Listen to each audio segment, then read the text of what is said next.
Hello, नमस्कार, good evening मेरे प्यारे शेर शेरनियों। तो स्वागत है सभी शेर शेरनियों का बहुत ही शानदार से UP, Bihar, MP, Rajasthan board के 2027 बोर्ड एग्जाम के लिए रसायन विज्ञान के चैप्टर 1 के विलयन चैप्टर में एकदम शानदार तरीके से आज हम पढ़ने वाले राउल्ट का नियम, आदर्श व अनादर्श विलयन के बारे में एकदम डिटेल के साथ चर्चा करेंगे। एकदम शानदार जबरदस्त तरीके के साथ न्यूमेरिकल के साथ साथ थ्योरी भी हम पढ़ रहे हैं एकदम शानदार तरीके से। तो आइए शुरुआत करते हैं सेशन की समय न बर्बाद करते हुए। एकदम जीरो लेवल से शुरुआत हो चुकी है। यदि आपने आज तक अभी तक कुछ नहीं पढ़ा तो आज से ही हमारे साथ जुड़िए एकदम शानदार तरीके से, बहुत ही शानदार जबरदस्त सेशन में। तो होमवर्क में आपको दिया गया था कि 40 ग्राम NaCl को 500 मिली विलयन में घोला गया तो विलयन की मोलरता। तो मोलरता का हमने फार्मूला क्या पढ़ा था? मोलरता का यदि आपको फार्मूला याद होगा तो हमने पढ़ा था भार गुणे 1000 बटे अणुभार गुणे आयतन मिली में। तो हमारा भार कितना है? 40 ग्राम कह रहा है, फिर कह रहा है गुणे 1000 बटे, तो NaOH का अणुभार होता है 40, NaOH का अणुभार होता है 40 गुणे कह रहा 500 मिली में घोला गया, तो यानी 5 दूनी 10 यानी 1000, 40 से 40 यानी हमारा राइट आंसर आ गया 2। तो ऑप्शन बी हो जाएगा हमारा 2 मोलर। कैपिटल मोलरता को कैपिटल एम से प्रदर्शित करते हैं।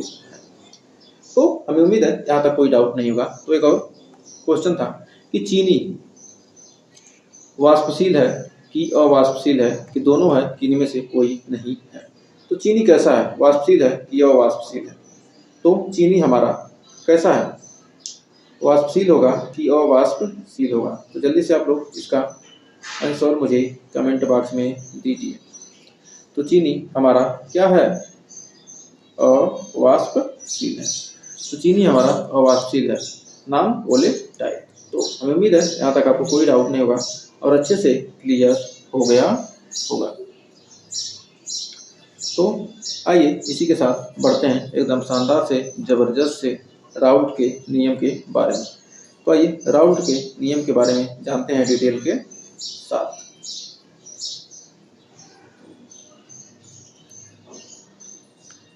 तो राउल्ट का नियम हमने क्या पढ़ा था? तो राउल्ट के नियम में हमने क्या पढ़ा था? जल्दी से आप सभी लोग इसका। तो राउल्ट के नियम में हमने पढ़ा था क्या? तो ये तो हमारा नॉन वोलेटाइल हो गया। अब राउल्ट का नियम हमने वाष्पशील और अवाष्पशील पदार्थों के बारे में पढ़ा था कि राउल्ट का नियम कब लागू होता है, कब नहीं लागू होता है। तो राउल्ट के नियम के बारे में हमने पढ़ा था, ये तो ठीक है।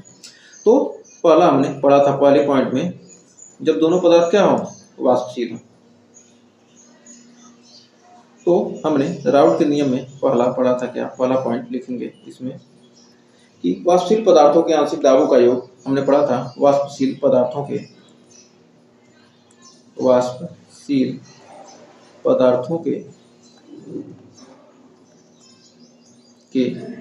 आंशिक वाष्प दाबों का योग, पदार्थों के आंशिक वाष्प दाबों का योग, वाष्प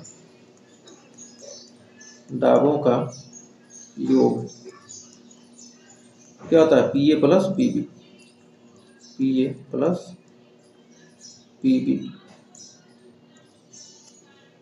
उसके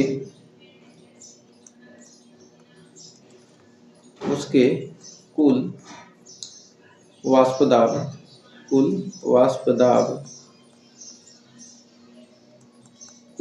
क्या है? P के बराबर होता है,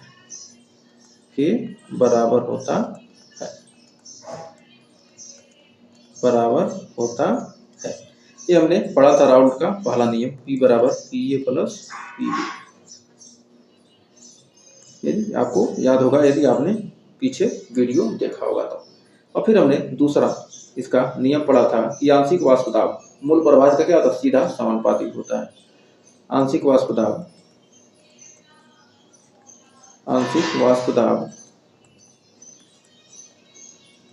मूल प्रभाज के क्या होता है? सीधा समानुपाती होता है। मूल प्रभाज के सीधा समानुपाती होता है, समानुपाती होता है। जो आंशिक वाष्प दाब होता है मूल प्रवाह के क्या होता है, सीधा समानुपाती होता है, यानी PA प्रोपोर्शनल टू XA, यानी PA बराबर हमारा होता है क्या, PA नॉट इंटू XA। तो हमने ये दो फार्मूले पढ़े थे, तो ये दोनों फार्मूले आपको, यदि आपने पीछे का वीडियो देखा है तो आपको ये दोनों फार्मूले याद होंगे। तो अब आइए बढ़ते हैं आगे। जब हमने इसमें भी दो फार्मूला पढ़ा था सेकेंड वाले में, जब दोनों वाष्पशील हो, जब क्या हो, जब दोनों वाष्पशील हो, जब दोनों क्या हो, वाष्पशील हो, वाष्पशील हो। जब दोनों वाष्पशील होंगे तो हमारा PA not XA plus PB not XB होगा। और जब एक, तब यहाँ पर हमारा P बराबर निकल कर आ जाएगा, यहाँ से P बराबर हो सकता है PA नॉट XA। यदि हम XA के फॉर्म में लिखना चाहते हैं तो यहाँ लिखते हैं PB नॉट 1 माइनस XA। अब यहाँ पर दूसरे में, अब यहाँ पर जब क्या हो, एक अवाष्पशील और दूसरा वाष्पशील हो, यहाँ पर दूसरे में जब एक अवाष्पशील हो, एक अवाष्पशील व दूसरा वाष्पशील हो,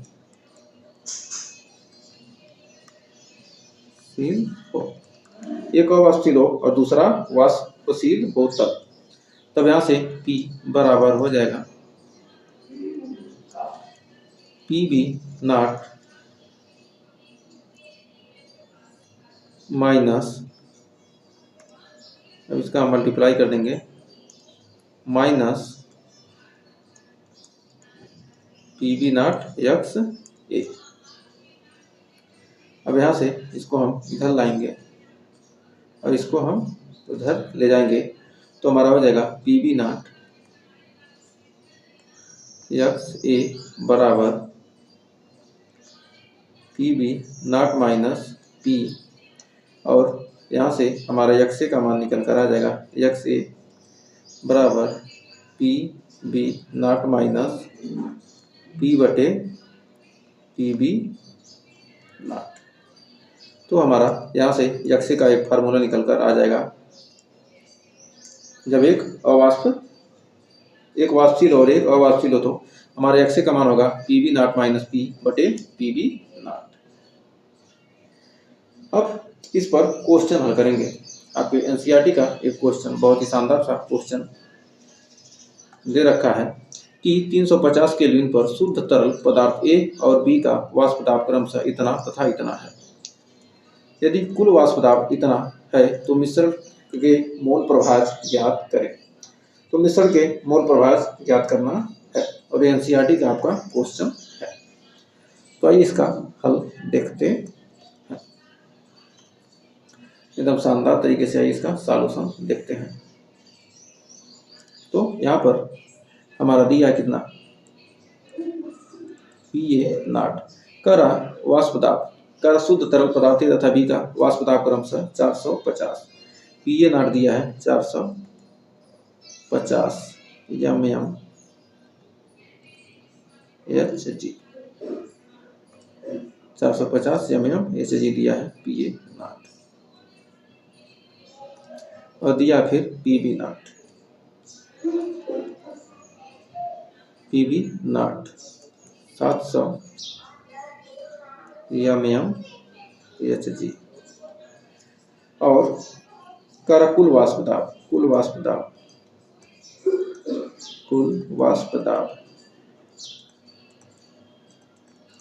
P, कुल वाष्प दाब P बराबर दिया कितना, 600 mm Hg, 600 mm Hg, कुल वाष्प दाब दिया 600 mm Hg। तो XA और XB का मान पूछ रहा है, XA और XB का मान पूछ रहा है, तो हम जानते हैं कि P बराबर होता है क्या, PA not XA plus PB not 1 minus XA।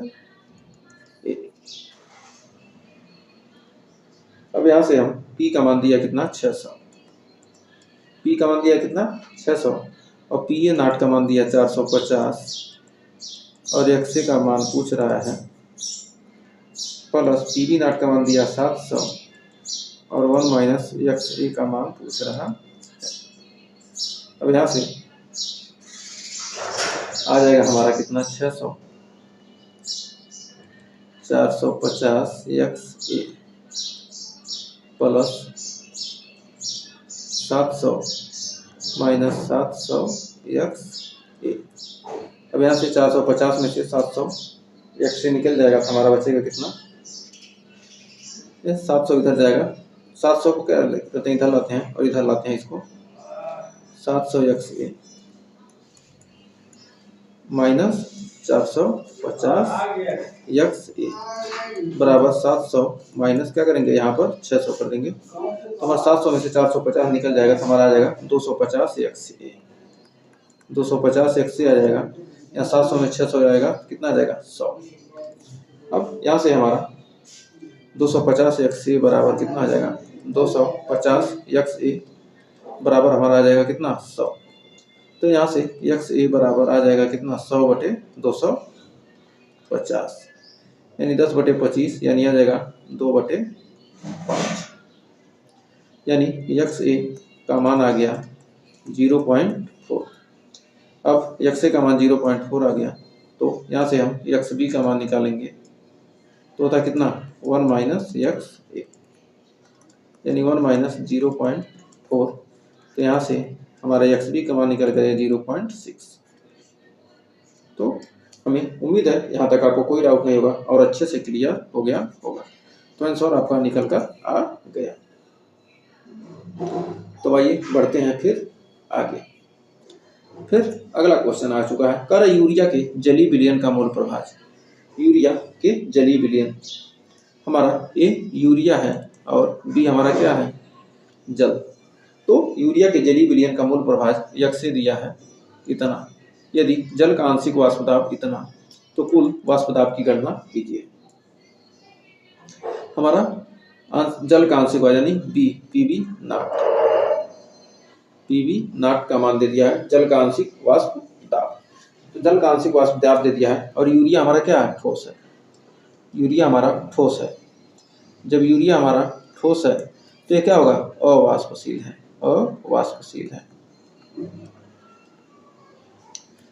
जब अवाष्पशील है तब हमारा आइए इसका हल देखते हैं, एकदम शानदार तरीके से आ जाएगा। तो हमारा PB नॉट बराबर होता है कितना PB नॉट माइनस P बटे होता है PB नॉट बराबर होता है XA। तो हमारे XA का मान भी दे दिया है और PB नॉट दे दिया 12.8 माइनस P बटे 12.8 बराबर दिया है 0.4। अब यहाँ से हमारा यहाँ पर आ जाएगा, इसमें गुणा हो जाएगा तो हमारा हो जाएगा 12.8 गुणे 0. या 12.8 माइनस P बराबर 12.8 गुणे 4। अब यहाँ पर गुणा करेंगे तो 128 चौके 512 यानी 12.8 माइनस P बराबर 5.12 या 0.4 है ना 5.12।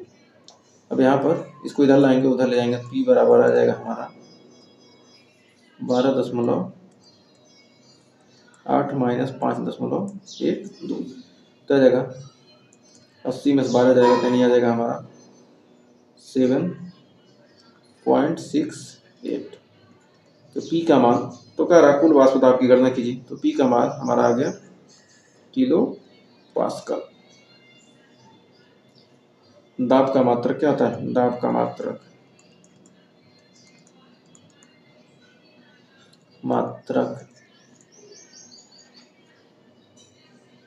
दाब का मात्रक है हमारा। 1 किलो पास्कल में ही तो दाब दिया है ना, वाष्प दाब दिया किलो पास्कल में, तो किलो पास्कल में ही आएगा, तो हमारा हो जाएगा किलो पास्कल।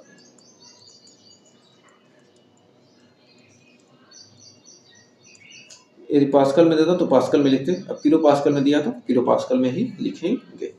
तो हमें उम्मीद है यहाँ तक आपको कोई डाउट नहीं होगा और अच्छे से क्लियर हो गया होगा। फिर बढ़ते हैं एक और शानदार से क्वेश्चन की तरफ। तो फिर एक और शानदार सा क्वेश्चन आ चुका है आपके स्क्रीन पर। तो देखिए क्वेश्चन क्या कह रहा है, कह रहा 60 ग्राम यूरिया को 180 ग्राम जल में घोला गया है। तो यहाँ पर यूरिया हमारा ए है और जल हमारा क्या है, बी है। तो हमारा यहाँ पर कह रहा 60 ग्राम यूरिया को कितना 180 ग्राम जल में घोला गया है, तो जल का आंशिक वाष्प दाब इतना है। तो यानी हमारा पी वी नाट यहाँ फिर दे दिया, पी वी नाट का मान हमारा दे दिया। तो कुल वाष्प दाब की गणना कीजिए। तो कुल वाष्प दाब यानी हमारा पी का मान पूछ रहा है। तो एकदम सेम प्रोसेस पिछला ही करेंगे। तो इसमें दिया है यूरिया NH2CO या NH2CO NH2 हमारा ए है और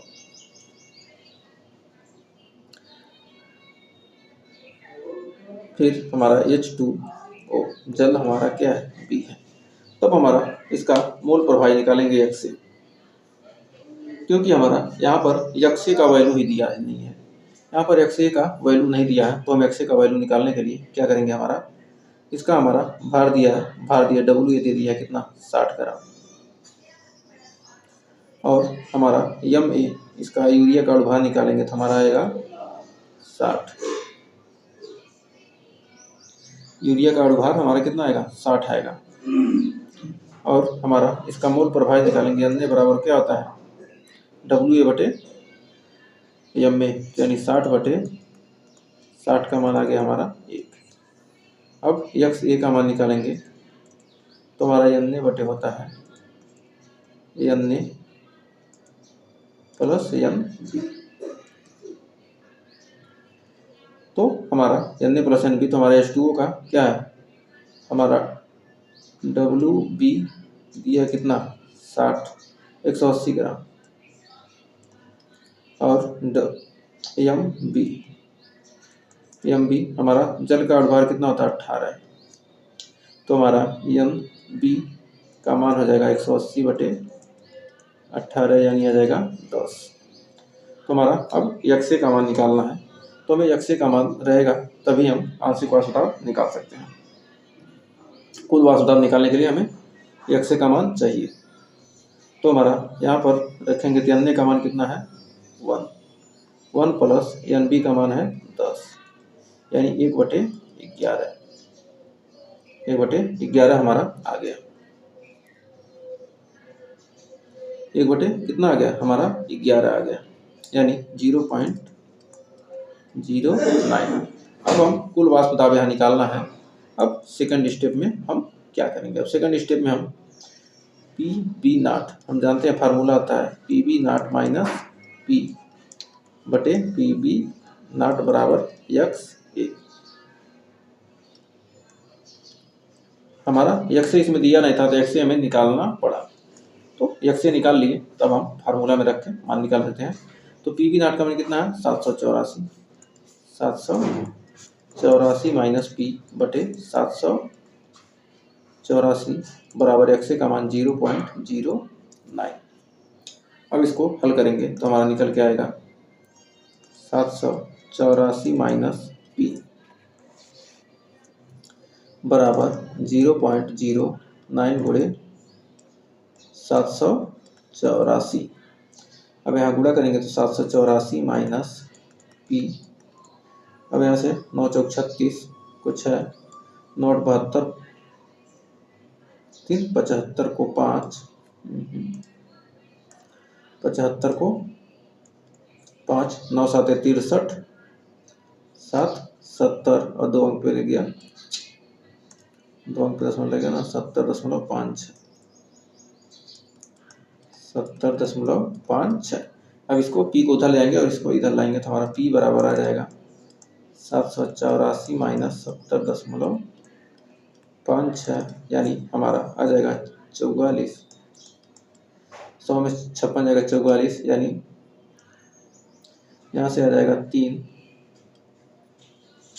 0, यानी 700। 4 में से 700, 8 में से 7 जाएगा तो 1 बचेगा ना, 8 में 7 जाएगा तो 1, यानी पी का मान 713.44 mmHg।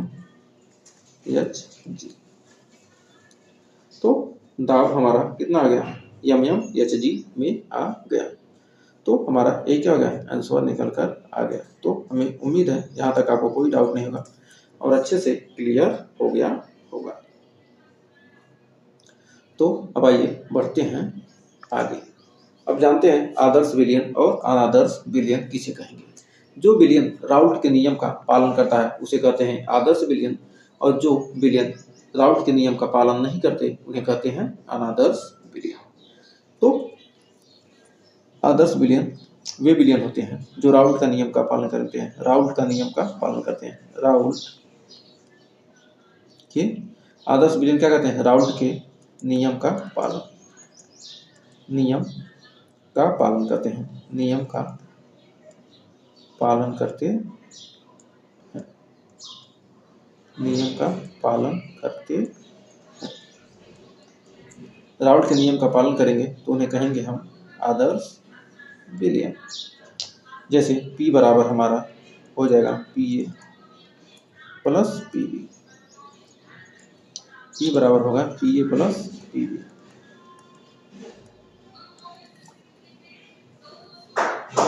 और ऐसे विलयन क्या होते हैं, ना तो गर्म होते हैं ना ही ठंडा, ना तो गर्म और ना ही ठंडा, ना तो गर्म ना ही ठंडा।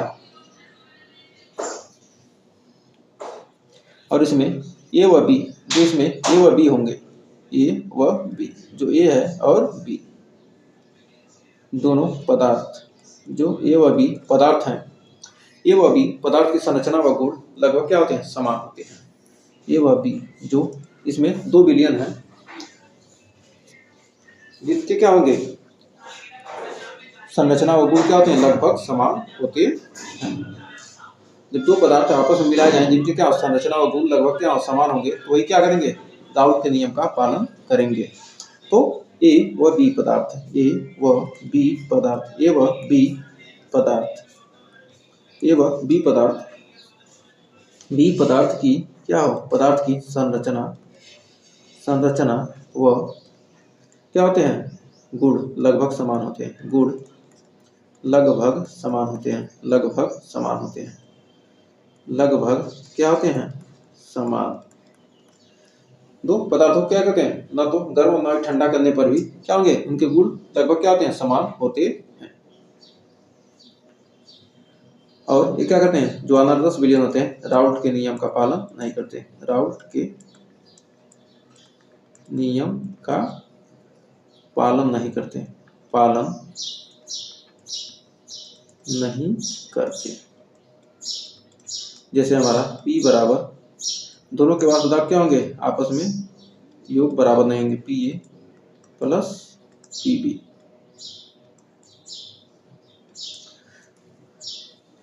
इसमें जो दो पदार्थ रहेंगे, इसमें A व B, A पदार्थ और B पदार्थ, दोनों का योग क्या होगा, PA और PB के बराबर नहीं होगा। तो पदार्थ संरचना अलग रहेगा और गुण भी अलग होगा। इसमें पदार्थ की संरचना अलग होती है, पदार्थ संरचना व गुण अलग, संरचना व गुण अलग, गुण क्या होंगे, अलग। या तो गर्म होगा या विलयन, या तो गर्म होगा, या तो गर्म होगा या ठंडा, या तो गर्म होगा या विलयन या तो ठंडा। जो और ये विलयन क्या होंगे, ना तो गर्म ही होंगे और ना ही ठंडा होंगे। जो राउल्ट के नियम का पालन होंगे, ना तो गर्म होंगे और ना ही ठंडा होंगे। जो अनादर्श विलयन होते हैं या तो गर्म रहेंगे या तो ठंडा रहेंगे। तो आइए, ये जो हमने थोड़ा समझने के लिए लिखा, इससे आपको कुछ नहीं मतलब है, इससे आपको एग्जाम में पूछेगा तो आपको ऐसे लिखना है। तो आदर्श और अनादर्श विलयन में अंतर पूछेगा, तो अंतर पूछेगा तो पहला पॉइंट में हम लिखेंगे ए विलयन राउट के नियम का पालन करते हैं, तो लिखेंगे ए विलयन राउट के नियम का पालन करते हैं, राउट के नियम का पालन करते हैं,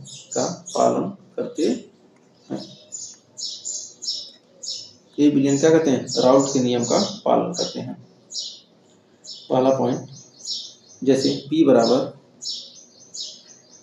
PA प्लस PB, और इसमें लिखेंगे ए विलयन राउट के नियम का पालन नहीं करते। ए विलयन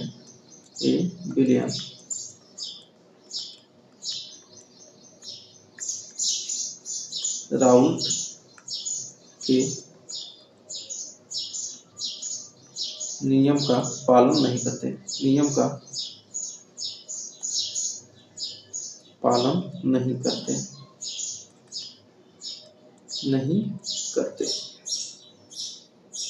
करते हैं। तो यहाँ से P बराबर PA प्लस PB नहीं होगा, P बराबर PA प्लस PB नहीं होगा।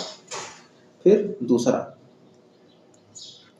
कह रहा है ये विलयन न तो गर्मी और न ही ठंडे होते हैं।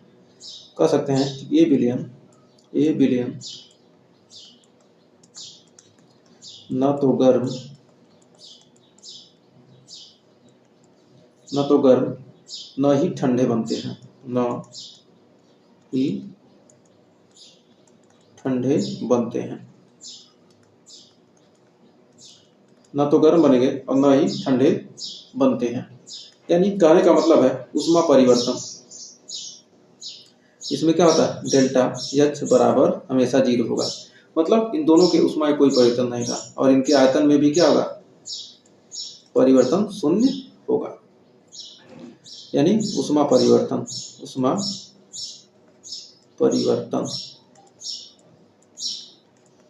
यानी एंथैल्पी।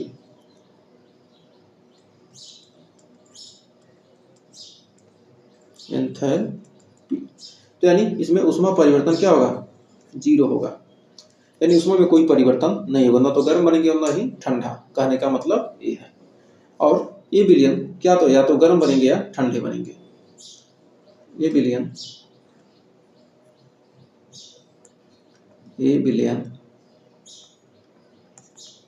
या तो गर्म या ठंडे बनते हैं, या तो गर्म बनेगा या तो ठंडा बनेगा। यह विलयन क्या बनेगा, या तो गर्म बनेगा या ठंडा बनेगा, यानी डेल्टा H कभी भी 0 नहीं होगा, और आयतन परिवर्तन भी क्या होगा, 0 नहीं होगा, मतलब आयतन में कुछ परिवर्तन होगा। और क्या होगा, और फिर हमारा तीसरा पॉइंट है, तो इसका एक और पॉइंट है, तीसरा पॉइंट, इस विलयन को बनाने के लिए ए व बी की संरचना और गुण लगभग समान होते हैं। मतलब जो हमारा आदर्श विलयन, इसमें जो ए व बी दोनों को बनाने के लिए जो आदर्श विलयन हम बनाएंगे, तो ए व बी के क्या होंगे, संरचना और गुण समान होंगे, तभी आदर्श विलयन बनेगा। और इसमें ए व बी के संरचना और गुण समान नहीं होते हैं, दोनों अलग अलग होते हैं, तब आदर्श विलयन बनता है। यह या तो गर्म बनेगा, दोनों को आपस में मिलाएंगे, विलयन बनाएंगे, क्या होगा, या तो गर्म हो जाएगा या तो ठंडा हो जाएगा। लेकिन इसमें क्या करेंगे, जब गुण और संरचना समान रहेंगे तो क्या होगा, इनके विलयन न तो गर्म होगा और न ही ठंडा होगा, क्योंकि ऊष्मा में जब परिवर्तन होगा ही नहीं, न तो आयतन में परिवर्तन होगा इन दोनों को मिलाने पर। तो इस चीज को अब आपको अच्छे से समझ में आ गया। जो ए और बी पदार्थ दे रहे हैं उनके क्या करें, गुण आपस में संरचना और गुण समान लेंगे, तभी यह विलयन हमारा आदर्श विलयन बनेगा। लेकिन आदर्श विलयन बनाने के लिए न तो गुण समान चाहिए न संरचना, इसमें आयतन में भी परिवर्तन हो सकता है। तो कह रहे हैं हमारा इस विलयन को बनाने के लिए, इस विलयन को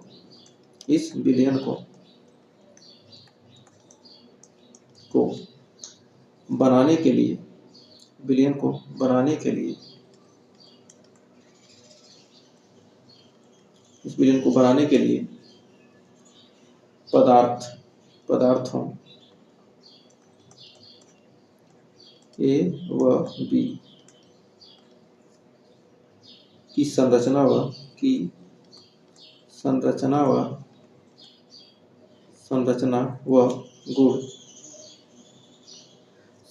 गुण लगभग समान होते हैं। बनाने के लिए संरचना व गुण लगभग क्या होते हैं? समान होते हैं। बनाने के लिए क्या होंगे? संरचना और गुण क्या होंगे? लगभग समान होंगे। और इस विलयन को बनाने के लिए पदार्थ ए व बी की संरचना और गुण समान नहीं होते हैं। इस विलयन को बनाने के लिए संरचना व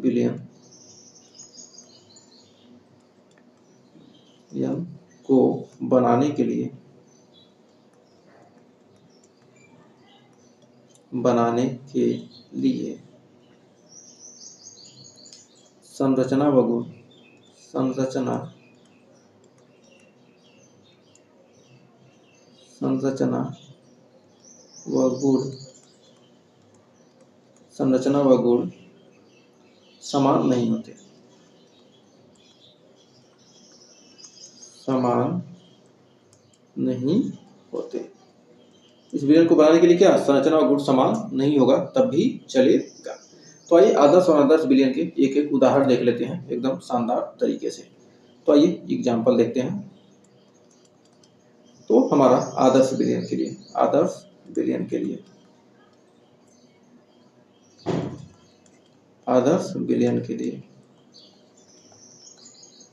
विलयन यानी आइडियल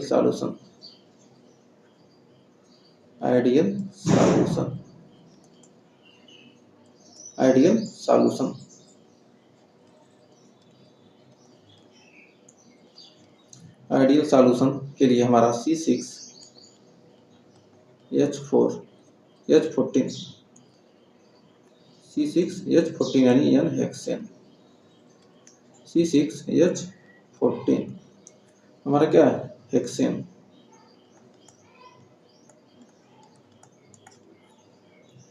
प्लस C7H16 यानी हेप्टेन।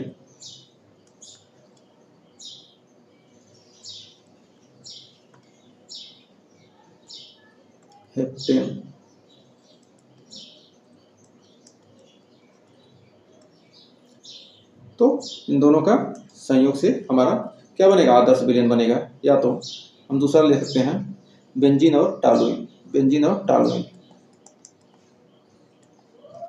बेंजीन प्लस टॉलुइन, ये भी क्या है? हमारा आदर्श विलयन का उदाहरण है।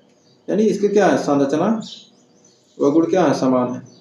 C6H6 बेंजीन का फार्मूला होता है क्या? C6H6 ऐसे लिखेंगे C6H6 और टॉलुइन का है C6H5CH3।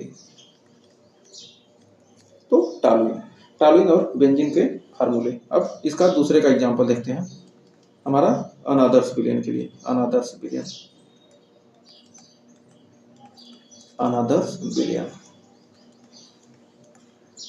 विलयन यानी non ideal solution.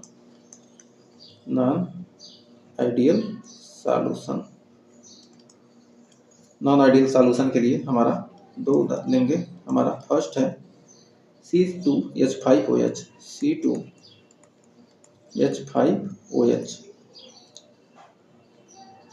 Plus H2O तो ये विलयन हमारा क्या बनेगा? ठंडा। यह विलयन बन जाएगा ठंडा। ये हमारा क्या? एथेनॉल है। एथेनॉल को में जल मिक्स करेंगे क्या होगा? यह ठंडा विलयन बनेगा। अम्ल और जल को बनाएंगे। अम्ल को जल में घोल देंगे। अम्ल होता है क्या? एसिड। जो हमारा एसिड को क्या करेंगे? जल में घोल देंगे H2O। तो हमारा कौन सा विलयन बनेगा? गर्म विलयन बनेगा। एसिड में HNO3 ले सकते हैं या H2SO4 भी ले सकते हैं। H2SO4। तो इस प्रकार हमारा अनादर्श विलयन और आदर्श विलयन के हमने उदाहरण भी देख लिए। तो हमें उम्मीद है यहाँ तक आपको कोई डाउट नहीं होगा। अब अनादर्श विलयन और जो अनादर्श विलयन है इसके दो प्रकार होते हैं। जो अनादर्श विलयन है इसके क्या होंगे, दो प्रकार होते हैं। अनादर्श विलयन के क्या होते हैं, दो प्रकार होते हैं, धनात्मक विचलन आदर्श विलयन और ऋणात्मक विचलन। तो धनात्मक विचलन में होता क्या है, जो धनात्मक विचलन होगा इसमें जो ऊष्मा परिवर्तन होगा यह क्या होगा, हमेशा पॉजिटिव होगा, और आयतन में परिवर्तन क्या होगा, अधिक होगा, यानी बढ़ेगा, पॉजिटिव होगा, और ये हमेशा ठंडे होंगे, हमेशा ठंडे प्रकार के। पॉजिटिव वाले क्या होंगे, हमेशा ठंडे प्राप्त होते हैं, हमेशा ठंडे प्राप्त होते हैं। ये हमेशा क्या होते हैं, ठंडे प्राप्त होते हैं, ठंडे प्राप्त होते हैं। जो हमारे पॉजिटिव अनादर्श विलयन होते हैं हमेशा क्या होते हैं, ठंडे प्राप्त होते हैं। और ऋणात्मक विचलन वाले जो हमारा डेल्टा एच होगा यह हमेशा निगेटिव प्राप्त होगा, और आयतन में भी परिवर्तन क्या होगा, निगेटिव में होगा। तो हमारा माइनस में परिवर्तन होगा, यानी ये हमेशा क्या होंगे, गर्म प्राप्त होते हैं। ये हमेशा क्या होते हैं, गर्म प्राप्त होते हैं, गर्म प्राप्त होते हैं। तो हमें उम्मीद है यहाँ तक आपको कोई डाउट नहीं होगा। तो धनात्मक विचलन जो अनादर्श विलयन होता है वो क्या होगा, हमेशा ठंडा प्राप्त होगा, और जो ऋणात्मक होगा वो हमेशा गर्म प्राप्त होता है। अब बढ़ते हैं आगे। तो हमारा ये लड़का क्या कर रहा है, यह कौन सा विलयन बना रहा है, यह धनात्मक आदर्श विलयन बना रहा है। जो धनात्मक आदर्श विलयन होगा कैसा होगा, धनात्मक अनादर्श विलयन, अनादर्श विलयन कैसा होगा। जो धनात्मक अनादर्श विलयन होगा हमेशा कैसा प्राप्त होगा, वो हमारा ठंडा प्राप्त होगा, ठंडा विलयन होगा। जो पॉजिटिव है वह क्या है, ठंडा प्राप्त होगा। तो अब आइए उदाहरण देखते हैं। एक उदाहरण है, कर अम्ल व जल के विलयन को कौन सा विलयन कहा जाता है। अम्ल और जल का जो विलयन, अम्ल और जल को मिलाने पर जो विलयन बनेगा उसे कौन सा विलयन कहेंगे। क्वेश्चन आपके एग्जाम में पूछेगा, धनात्मक विचलन कहेंगे कि ऋणात्मक कहेंगे कि आदर्श कहेंगे कि इनमें से कोई नहीं कहेंगे। तो हमने क्या किया, अम्ल और जल को मिला रहे हैं, तो अम्ल और जल को मिलाने पर कौन सा विलयन बनेगा, गर्म बनेगा, गर्म विलयन प्राप्त होगा। कैसा विलयन होगा, गर्म। जब गर्म विलयन होगा तो यह इसमें डेल्टा एच का मान क्या होगा, डेल्टा एच। गर्म विलयन होगा तो डेल्टा एच का मान क्या होगा, निगेटिव होगा, और आयतन परिवर्तन भी क्या होगा, निगेटिव होगा। तो इसे कहेंगे हम अनादर्श विलयन। गर्म या तो ठंडा बनेगा तो वह क्या है, विलयन होगा अनादर्श। तो अनादर्श ये भी हो सकता है, ये भी, लेकिन क्या कर रहा है, गर्म बन रहा है। जब गर्म बन रहा है तो हमारा निगेटिव होगा, यानी ऋणात्मक विचलन अनादर्श विलयन, यानी ऑप्शन बी हो जाएगा हमारा राइट। तो उम्मीद है यहाँ तक कोई डाउट नहीं होगा। अब होमवर्क में यदि चीनी को जल में घोला जाए तो राउल्ट के नियम के आधार पर कौन सा सूत्र सही है। तो चीनी को जल में घोलेंगे तो कौन सा सही होगा, तो ये आपके लिए HW है, टेलीग्राम पर हमें इसका सॉल्यूशन चाहिए। हमारा व्हाट्सअप नंबर है 9839254616। इस नंबर पर व्हाट्सअप करके आप हमारे टेलीग्राम ग्रुप से जुड़ सकते हैं। तो एक और आपके लिए होमवर्क है, दो पदार्थों को मिलाने से गर्म विलयन बनता है, तो विलयन कौन सा होगा, धनात्मक होगा, ऋणात्मक, आदर्श, या इनमें से कोई नहीं। ये आपके लिए HW है। तो इन सभी के आंसर हमें कमेंट बॉक्स में टेलीग्राम ग्रुप पर जरूर दीजिएगा, और सेशन पसंद आए तो सेशन को लाइक शेयर करना मत भूलिएगा। तो आज के लिए बस इतना ही, मिलेंगे नेक्स्ट वीडियो में, तब तक के लिए टेक केयर, बाय बाय।